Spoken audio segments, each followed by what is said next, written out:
আজ দেখাবো একটি সুস্বাদু চিকেনের রেসিপি। খুবই সুস্বাদু এই চিকেনের রেসিপিটি আপনারা ভাত, রুটি কিংবা পরোটা সব কিছুর সঙ্গে খেতে পারবেন। বাড়িতে গেস্ট এলে খুব সহজে এটিকে বানিয়ে দেওয়া যেতে পারে একেবারে ইউনিক একটি রেসিপি। এই রেসিপিটি আমার নিজস্ব একটি রেসিপি, তবে এই রেসিপিটি কাশ্মীরি গুস্তাপা রেসিপির সঙ্গে অনেকটা মিল পাবেন, তবে সম্পূর্ণভাবে আমি সেইভাবে বানাইনি। চলুন তাহলে দেখে নিই এই রেসিপিটি বানাতে কী কী লাগছে এবং কিভাবে বানাচ্ছি। প্রথমেই লাগবে চিকেন। এখানে হাড় ছাড়া মুরগির মাংস নিয়েছি, যেটা আমি প্রায় 500 গ্রাম পরিমাণে নিয়েছি। এরপর এটিকে মিক্সিং জারের মধ্যে দিয়ে ভালো মতন পেস্ট করে নেব। আর এই চিকেনটি আমি আগে থেকে ধুয়ে ভালো মতন জল ঝরিয়ে রেখেছিলাম। এরপর চিকেনটা যখন পেস্ট করব তার মধ্যে বেশি কিছু মশলা দেব, যেমন লবণ দিলাম পরিমাণ মতন, সঙ্গে গোলমরিচ, আদা রসুনের পেস্ট দেব। এই যে পেস্ট বা সমস্ত মশলাগুলো দিচ্ছি সেটা কিন্তু আমি পুরো চিকেনের জন্যই দিচ্ছি। আর এখানে দিয়ে দিলাম কিছুটা পরিমাণে এলাচ, বড় এলাচ এবং ছোট এলাচ দুটোই এখানে আছে। আর দিয়ে দিচ্ছি পরিমাণ মতো বাটার। এখানে প্রায় 5 কিউব মতন বা 5 টিস্পুন মতন আমি বাটার দিলাম। এরপর এই চিকেনটাকে আমি পেস্ট করে নেব, এবং একবারে পেস্ট হবে না বলে আমি দুইবারে পেস্ট করব। তবে মশলার পরিমাপটা আমি এখানে দুইবারের একসঙ্গেই দিয়ে দিলাম। প্রথমবারে কিছুটা পেস্ট হয়ে গেছে, আমি সেটাকে বের করে নিচ্ছি, এবং দ্বিতীয়বারেও চিকেনগুলো দিয়ে আর মশলা দেব না, শুধু পেস্ট বানিয়ে নেব। এরপর সব কিছু আমি একসঙ্গে একটি বাটির মধ্যে নিয়ে নিয়েছি, এবং সমস্ত চিকেনটাকে একসঙ্গে আমি মাখিয়ে নেব। যে সমস্ত মশলা বা উপকরণগুলো দিয়েছি সব কিন্তু পুরো গোটা চিকেনের জন্য যতটা পরিমাণে লাগবে সবই আমি একবারে দিয়ে দিয়েছিলাম। এখন সমস্ত চিকেনটাকে হাতের সাহায্যে ভালো করে মিশিয়ে নেব, যাতে সমস্ত মশলাগুলো একসঙ্গে চিকেনের মধ্যে মিশে যায়। এরপর এটাকে আপনারা চাইলে ফ্রিজে আধা ঘন্টা রেখে দিতে পারেন ম্যারিনেশনের জন্য, তবে আমি যেহেতু সঙ্গে সঙ্গে বানাচ্ছি তাই আমি আর ম্যারিনেশনের জন্য রাখলাম না। এতেই ভালো টেস্ট হয়েছিল। এবার আমি এক একটি বল গড়ে নেব। হাতটাকে ভালো করে ধুয়ে পরিষ্কার করে নিয়ে অল্প হাতে তেল নিয়ে নিয়েছি। এরপর এরকম ছোট ছোট বলের আকারে এটাকে করে নিচ্ছি। এটা খুবই সুস্বাদু একটি রেসিপি। এটা হেলদিও বটে, কারণ এখানে যে সমস্ত উপকরণগুলো যাবে সবই কিন্তু হেলদি। এরপর অল্প অল্প করে হাতের মধ্যে নিয়ে এইভাবে আমি সমস্ত বলগুলো বানিয়ে নিয়েছি।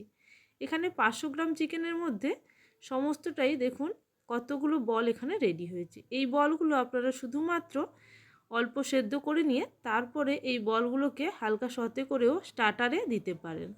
আমি যেহেতু এখানে গ্রেভি বানাবো তার জন্য কিছু মশলা রেডি করব।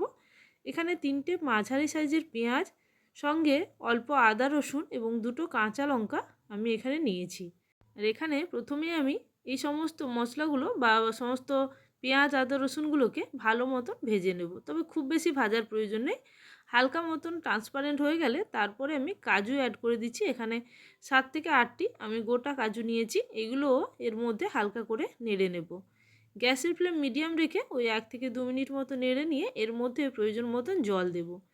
এই মশলাটি ভালো মতন সেদ্ধ হয়ে গেলে তারপর এটিকে মিক্সিং জারের মধ্যে দিয়ে পেস্ট করব। এটি অবশ্যই ঠান্ডা করে নিয়ে তারপরে আমি পেস্ট করেছিলাম। এখানে আমি জল দিচ্ছি প্রায় হাফ বাটি পরিমাণে। এই জলটা যতক্ষণ না শুকোচ্ছে ততক্ষণ আমি এই গ্যাসের ফ্লেম অন করে রেখে এটিকে ঢাকনা দিয়ে সেদ্ধ হতে টাইম দেব। জলটা যখন প্রায় শুকিয়ে আসবে তখন আমি এটাকে ঠান্ডা করে নিয়ে তারপর এটিকে মিক্সিং জারের মধ্যে দিয়ে পেস্ট বানাবো। এখন গ্যাসের ফ্লেম স্লো রেখেছিলাম, স্লো ফ্লেমেই সেদ্ধ হয়ে গেছে পেঁয়াজ এবং সমস্ত কিছু। এবার জল প্রায় শুকিয়ে গেছে, অল্প জল আছে যেটা পেস্ট বানানোর জন্য কাজে লাগবে, তাই আমি এটাকে ঠান্ডা করে নিয়েছিলাম। ঠান্ডা হয়ে যাওয়ার পর মিক্সিং জারের মধ্যে দিয়ে সমস্ত কিছু আমি একেবারে মিহি পেস্ট বানিয়ে নেব। এই মশলাটাই মেন মশলা এই চিকেন রেসিপির জন্য, তাই অবশ্যই এই মশলার প্রিপারেশানটা আগে বানিয়ে নিতে হবে। এটিতে এক্সট্রা কোনো জল লাগে না, যে জলটা ছিল সেই সেদ্ধ করা জলটাই দিয়ে দিয়েছি এবং একেবারে মিহি পেস্ট বানিয়ে নিয়েছি। দেখুন এইভাবে একটি সাদা পেস্ট বানিয়ে নিতে হবে। এরপর আমি একটি পাত্রে জল গরম করতে বসিয়ে দিয়েছি। জলটা যখন একেবারে ফুটতে শুরু করবে তখন এই জলের মধ্যে এক এক করে চিকেন বলগুলো দিয়ে দেবো। তবে প্রথমে আমি একটি বল নিয়ে দেখে নেব যে বলটা ছেড়ে যাচ্ছে কিনা। যদি বলটা ঠিকঠাক থাকে, ছেড়ে না যায়, তাহলে প্রত্যেকটা বল এখানে এক এক করে আমি দিয়ে দেব। সমস্ত বলগুলো দেওয়ার পরে আমি 2 থেকে 3 মিনিট জলটা ফুটিয়ে নেব, তাতে চিকেনটাও সেদ্ধ হয়ে যাবে কিছুটা, আর চিকেনের কালার বা চিকেন বলের কালার একেবারে চেঞ্জ হয়ে হোয়াইট কালার হয়ে যাবে, ততক্ষণ পর্যন্ত এটাকে সেদ্ধ করে নিতে হবে। 2 মিনিট মতন গ্যাসের ফ্লেম একেবারে হাই রেখে এটাকে কিছুটা আমি সেদ্ধ করে নিয়েছি। এবার সেদ্ধ হয়ে গেলে এটাকে জল ঝরিয়ে তুলে নিতে হবে। একটু হালকা হাতে নাড়াচাড়া করে দিচ্ছি, তবে খুব বেশি নাড়াচাড়া করার প্রয়োজন নেই। যখন এইভাবে 2 মিনিট মতন হয়ে গেল, তখন আমি গ্যাসের ফ্লেমটা একেবারে অফ করে দিয়ে এই বলগুলো তুলে নেব একটি প্লেটের মধ্যে জল ঝারিয়ে। এই জলটা আমার গ্রেভি বানানোর জন্য কাজে লাগবে, তাই আমি এই জলটা এখন রেখে দিলাম। এদিকে আর একটি মশলা বানাবো, তার জন্য প্রায় 200 গ্রাম পরিমাণে দই নিয়েছি। এই দইয়ের মধ্যে আমি কিছু বেসিক মশলা অ্যাড করব।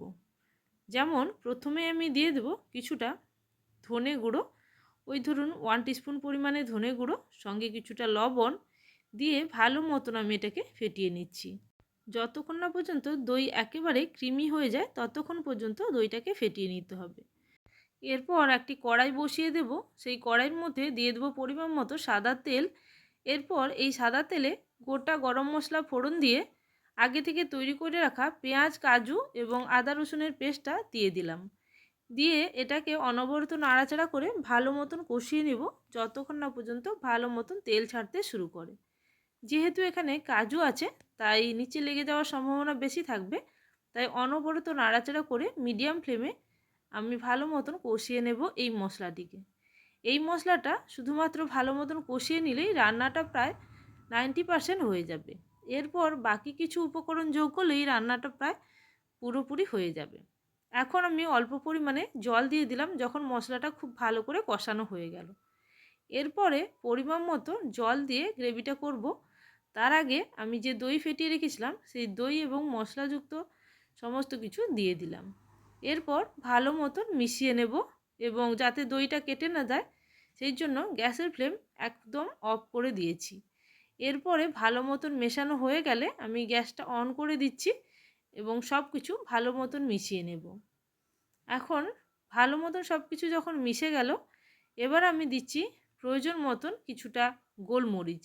এখানে ঝাল যেহেতু আমি লঙ্কা দিচ্ছি না, শুধু কাঁচা লঙ্কার ব্যবহার করেছি, তাই অবশ্যই গোলমরিচ এবং সামরিচ দিতে হবে, তাতে ভালো ফ্লেভারও আসবে। এখানে আমি 1/2 টিস্পুন মতন গোলমরিচ দিলাম, আপনারা চাইলে আরও একটু বেশি পরিমাণেও দিতে পারেন।